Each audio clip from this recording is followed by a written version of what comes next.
Општините очекуваат владата да им помогне во плаќањето на сметките за електрична енергија. Премиерот Ковачевски се согласи на средба. Сите 22 градоначалници во раководството на ЗЕЛС, според првиот човек и градоначалник на Скопје Данила Арсовска, ќе имаат можност да образложат зошто е неопходно да добијат помош, а со тоа да ја убедат владата да им излезе во пресред. Прво да го побараме овој состанок за да можеме да ги дадеме своите аргументи, а второ доколку истите не бидат прифатени, односно не бидат сослушани, дека целиот овој процес на кој што го најавивме дека ќе се радикализира. Премиерот Ковачевски ја прифати средбата со ЗЕЛС, ама ги искара градоначалниците, бидејќи требале да мислат на кризата кога го планирале буџетот и не предвиделе ставки за да се справуваат со кризата. Новите градоначалници сами ги правеа буџетите, а кога се правеше буџетот на Република Северна Македонија, во него се предвиди ставка за справување со кризата. Јас сметам дека тоа требаше да го направат и општините.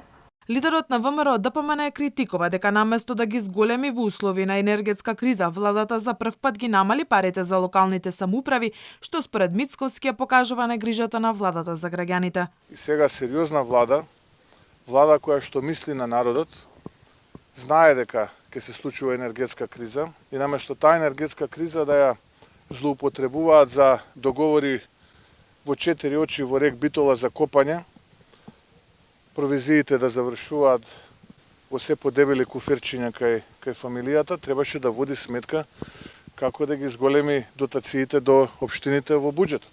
ЗЕЛС алармираше дека сметките за струја на јавните претпријатија се дури и 5-кратно зголемени, што е удар на општинскиот буџет, а ако прават ребаланс пак ќе немаат пари за капиталните проекти што треба да се реализираат во скопските, но и во општините ширум Македонија. Првиот човек на Ѓорче Петров, една од општините со највисоки сметки, вели дека му требаат 1 милион евра за сметките за струја, зашто е принуден да прави ребаланс. Просекот на сметките за струја што досега бил околу 700.000, сега е 3,3 милиони денари.